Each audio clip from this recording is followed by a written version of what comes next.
Hello, everyone. I am really excited to be here with Gary Strohm. Welcome, Gary. Hey, Gabe, thank you. Absolutely. Well, Gary, thanks so much for being here. Really excited to chat with you today about the NAR, that's the National Association of Realtors lawsuit and settlement. But before we get into that, Gary, you've been a great friend of mine, my personal realtor who's helped me purchase our family home within the last couple of years, and a realtor with Coldwell Banker, I believe, for over 25 years now, a Vietnam veteran, you and your wife, Ann, both of you. So, really, a lot of wonderful things to say about you, Gary. And I just want to thank you for being here. Thanks for your service to our country and your time here today. Okay, well, listen, thank you for that. Kind of unexpected, but yeah, ironically, I'm kind of excited about this subject because it's been something that's been actually covered in Colorado some time ago, and we'll talk about that in a minute. So I think it's kind of good news in spite of the frustration that you hear on TV and the news as the way it's going to be unfold for the real estate industry and how we're all going to go broke and the problems that sellers and buyers are going to have. I think this is going to sort itself out, and it's going to be a positive. It's going to be a positive event coming up August 17th. But I do want to say one thing, if I could, when we start, Gabe. First of all, I'm not an attorney. I'm going to be giving you some opinion, and those are mine. And I'm not speaking on behalf of the National Association of Realtors, and I'm not speaking on behalf of Coldwell Banker Realty, to which I've been a party for over 25 years, and it's a great company. So I'll do a little bragging sometime on them. But in the meantime, I just want everybody to be comfortable with the kinds of things we're discussing. I think we'll be right on fact, and there won't be a concern about the wrong information. That's not the case. But sometimes people don't understand that we are not allowed by law to practice law. We can practice real estate, but not law. So there you go. You get myself out of trouble right away. Yeah, well, thank you for that. And I appreciate the legal disclaimer, as I know how that goes. And so, it's interesting because you specifically mentioned you don't practice law because you're not an attorney. But ironically, when you're dealing in real estate transactions, it does involve a contract. And it's almost a gray area, it seems, where you do have a contract that you are facilitating, but yet you are not practicing law. And so it is an interesting fine line there. But I would like to maybe even start, and let's back up before we talk about the settlement itself. Let's talk about the lawsuit itself. And maybe you can briefly tell us, first of all, who initiated this quote unquote lawsuit? And maybe you can even talk about why they did and when that transpired. Yeah, that's a very good question because it fits in with the reality that a gentleman by the name of Christopher Morel back in 2017 sold his home. So as a seller, he had a representative who was paid a commission and who in turn helped him negotiate with a buyer's representative. And in the process, he had listed the house at $400,000. And this was in Minneapolis, Minnesota. And in the negotiations, the buyer's representative, and we'll refer to him as the buyer broker, brought a contract that offered less than full price. Matter of fact, the exact amount was $390,000. And so Christopher, at the end of the transaction, paid his listing agent 3.3%, and then in turn paid the buyer's agent 2.8%. And so when the transaction was completed, he got to looking at the numbers and said to himself, I don't understand why I'm having to pay the buyer's broker 2.8% commission and compensation, if you will, when in fact that representative took care of the buyer, caused me to accept a lower price, and I paid him and I didn't get to negotiate. I did. My agent didn't get to negotiate. That was fixed, and it was advertised in the MLS as compensation to the buyer broker. And this is an important fact when you consider the lawsuit that occurred. And so there you are. He was unhappy. He felt like he was kind of took. And in spite of some of the facts related to what was customary in that marketplace, that's what unfolded. And so Christopher filed a lawsuit against the National Association of Realtors, the MLS in the Minneapolis area, and against Keller Williams Realty, RE/MAX, and of course he included Coldwell Banker just for the heck of it. And in the process, that lawsuit kind of festered starting in 2019 and didn't gain much momentum. N.A.R. said, "Look, this is a customary equation. People sell their home. Here's the price they sell it for. There are people who represent them either as the buyer or the seller, and those professionals need to be paid. And there's the customary compensation that was in place. And so it's part of the transaction. It should be little or no surprise." The court, on the other hand, when N.A.R. tried to get it thrown out, said, "No, we don't think so. We think the problem is this: you haven't been transparent, and you haven't set up an equation where the commissions are clearly negotiable, even though your documents and your National Association of Realtors Code of Ethics and all of that is in place to make sure that you're doing your business ethically. In spite of all that, it's just not clear enough." And there was no negotiation, and therefore this lawsuit has merit. And starting with that decision, which was sometime around 2022, then this took off and became a class action lawsuit, enjoining all the sellers of property in those years, I think 21, 22. And so that included a whole bunch of people. And it became obvious if the lawsuit was successful all the way to the end, and let's say it went to the Supreme Court, then we were talking about a judgment that would probably be in the neighborhood of $54 million. And so I think without admitting guilt, we looked at ourselves and we said, we need to just settle this because the point is well taken.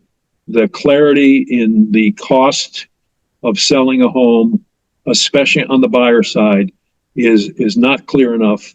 And the transparency in the process of setting that commission is not clear enough. And so we'll be prepared, or we will make some changes.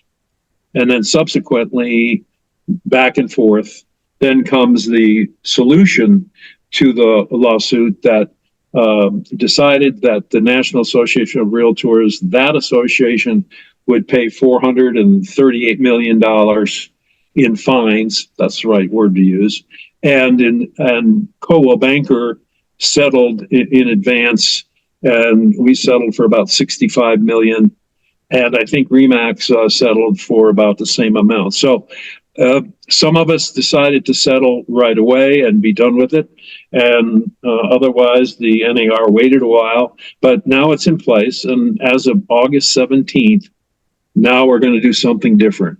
Now we're going to do something that, in the end, and this is why I think it's a good thing, that the cost of the transaction to the seller and the buyer will be clearer. And it'll be clearer who's going to pay, how they're going to pay. And in some cases, it's going to be business as usual.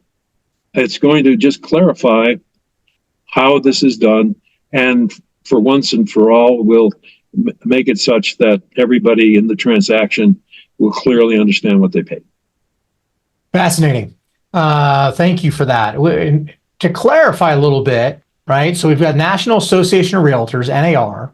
They've decided to settle, and therefore not only paying the penalties or fines that the court deemed necessary, but what now let me rephrase that. How does this now impact the transaction? And let's start with sellers first and foremost, because I believe that now the settlement has clearly defined that a buyer's agent commission cannot be explicitly written into the MLS. But that's for you maybe to help clarify what the settlement says is disallowed and how does it impact sellers, if you can answer that. Yeah. Well, I think the most important thing that it did for sellers was that it clearly causes them to negotiate a compensation for the agent that represents them. And we'll call that person a seller broker.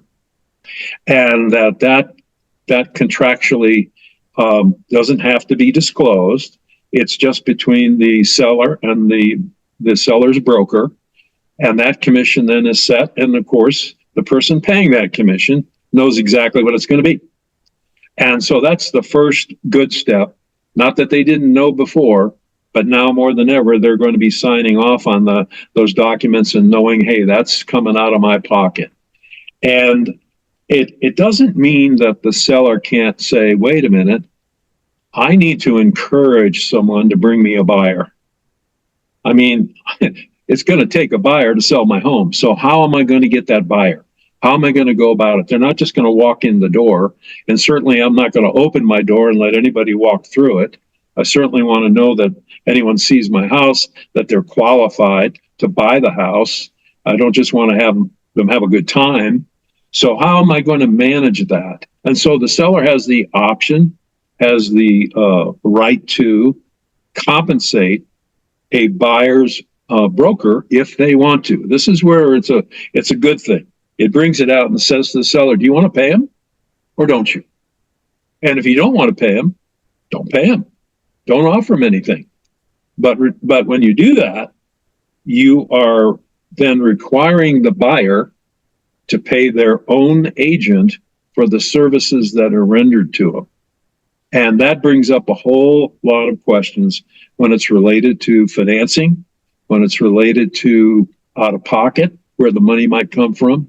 It's actually part of the confusion of the settlement that we're going to be dealing with, because there are buyers out there that if their agent has to be paid by them and not the seller, then the bottom line is they're going to have to come up with more money.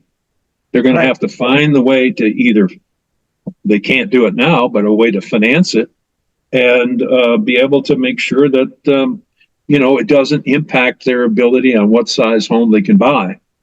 So this is one of those unintended consequences that we don't have an answer for today.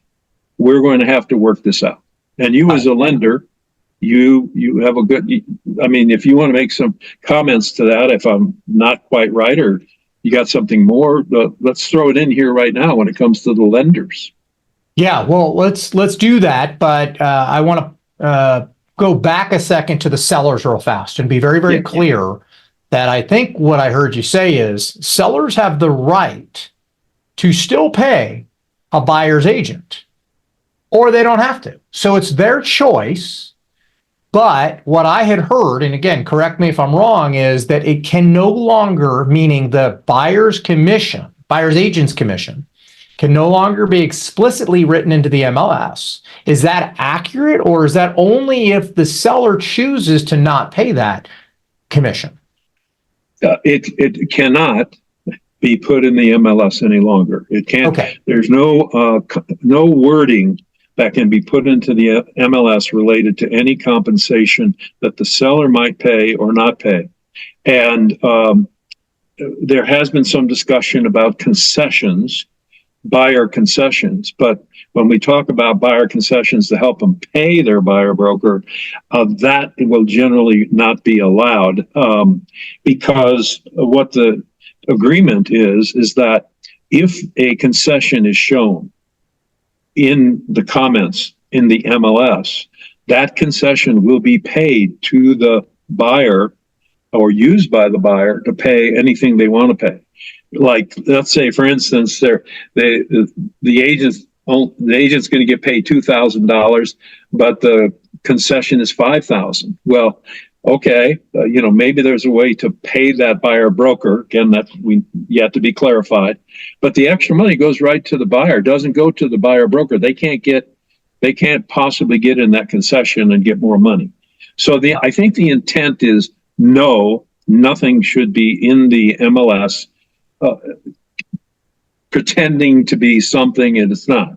And that you cannot talk about compensation to any buyer representative. Got it. And to clarify, anyway, you can't hide it in the comments. You can't put 2.5%. Just put that in there and someone guesses that's what they're going to be paid. That nonsense is over. But that doesn't mean that the seller can't instruct their agent to communicate that the seller will pay a commission to the buyer's broker. And of course, in order for that to be legal and upfront, the contract that the buyer writes to purchase the home will have to have language in it disclosing that the buyer is requesting the seller pay the buyer's broker whatever percentage dollar amount. Makes sense. Long explanation. Yep, but it makes sense. And to clarify, MLS stands for Multiple Listing Service, correct? Correct. And that is where realtors publish homes that are on the market, and that is across every market in the United States. Every community, if you will, has their own MLS system. Correct. So, this is not a Colorado law. Obviously, this is a national law and how it impacts sellers all over the country. And you started talking about it, but how it impacts buyers. I would imagine there's advantages and disadvantages to buyers. Again, not talking necessarily about the lending standpoint and the financing, but from a realtor standpoint, I think there's potentially some good advantages to buyers, Yeah. And how this let's switch over to the buyers for a little bit, because it's a pretty long story, but I think we can put it together pretty quickly. In that now, and by the way, I'll digress and talk about Colorado, because every state has its own laws. Some states have dual agency. Some states have just seller representation. But Colorado, very wisely, some years ago, decided that they would not allow things like dual agency, where one agent represents both parties, and very wisely set it up so that the buyer's agent also has a written contract for that buyer to have someone represent them to help them with the transaction. And we've had that for quite some time. There is a section in there about compensation, but most of the times we've kind of ignored it. It's in there and it says, you can be compensated by the seller and accept whatever the seller pays, or you can put in a number. The buyer can be required to pay if the seller doesn't. So there's language in the contract that's pretty solid. And the benefit now is that when we take this agreement, and we call it a contract, but it's really a listing with the buyer to help them procure the property they want to buy, whatever it might be. And in there, it says that the buyer is responsible to pay the compensation and may encourage the broker to prepare a contract and an offer to purchase a property, and include in there a request to have the seller pay that compensation directly to the buyer broker. So it's right in there. Yeah. So what I think I heard you say is Colorado has a buyer broker agreement that buyers, when they go out to the market to look to purchase a home, should expect to be signing a buyer broker agreement with a realtor. That's correct. Are you saying that's now a requirement or that's encouraged? That has been encouraged by the state of Colorado for quite some time. Okay. I don't know when they first put that on the books, but I would say it's been around more than 5 years. And we all use that document. And it's, like I say, it's been customary to mark in that document that a buyer's broker will accept the compensation that the seller is willing to pay.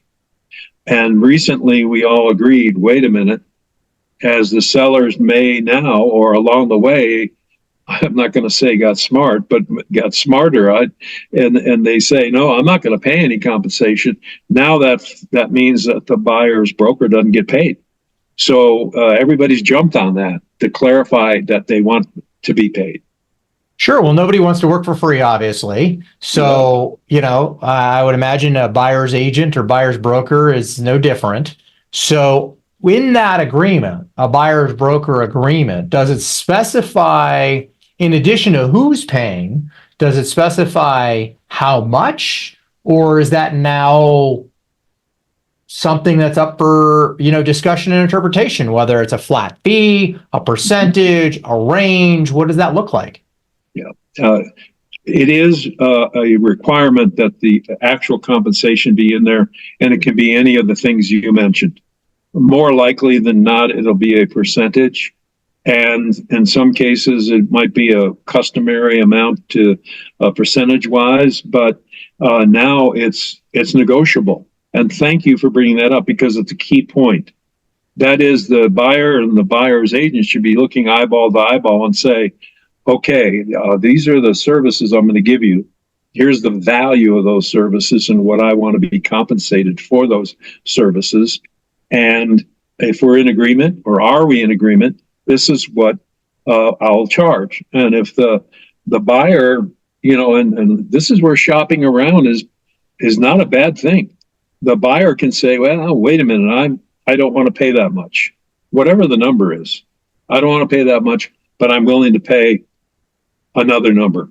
And that buyer broker at that moment has the right to say, thank you, but that's not enough compensation for my services and the value I bring to the table. And so I'm going to leave you with my card.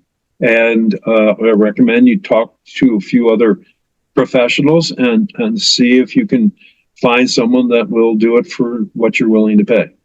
So it's all negotiable, and it's back and forth. There may be some occasions where, there's not a marriage there. There's just a discussion. Well, and again, I think this is a really important piece of the conversation, which is what's the value that your realtor or agent bring to the table, right? I think in the buyer's broker or buyer's agent situation, a lot of people don't realize how important that role is.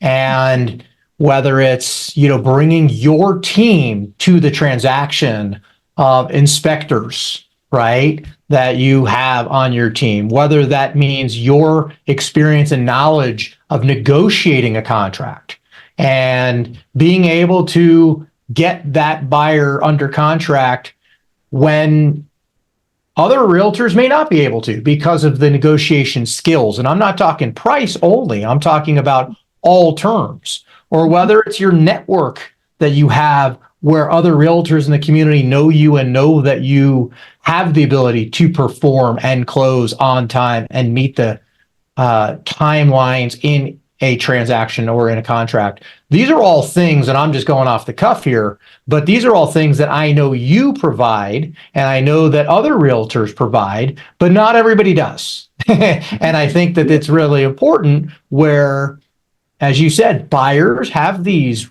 face-to-face conversations and really understand what value are you going to provide, Gary, when you represent me, as an example, or any other realtor is going to provide. And so, and on the flip side, does that value change if I buy a $500,000 home, or I buy a $600,000 home, or I buy a $2 million home? Is your value any different, with all due respect? Or is your value the same? And should you get paid twice as much if I buy a home that's happens to be selling for twice as much? I think these are the things that may be really important for buyers to be discussing going forward.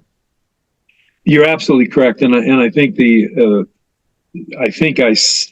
my view, I see that there's going to be a better opportunity to negotiate. There's certainly going to be a lot of analysis of what is a fair amount of compensation. You know, if you come in with a list, I think there's probably, I've seen a list of 110 different things a buyer broker does in the process of helping someone buy a home. And I think you're right. As the cost of the home goes up, you know, in Boulder, Colorado, we have homes that are 3, 4, 5, 6 million and above. And the question arises, shouldn't there be a range of costs that the buyer or the seller pays compensation wise for that kind of a number? You know, is your value proposition still worth the same percentage? And I don't want to get into percentages, but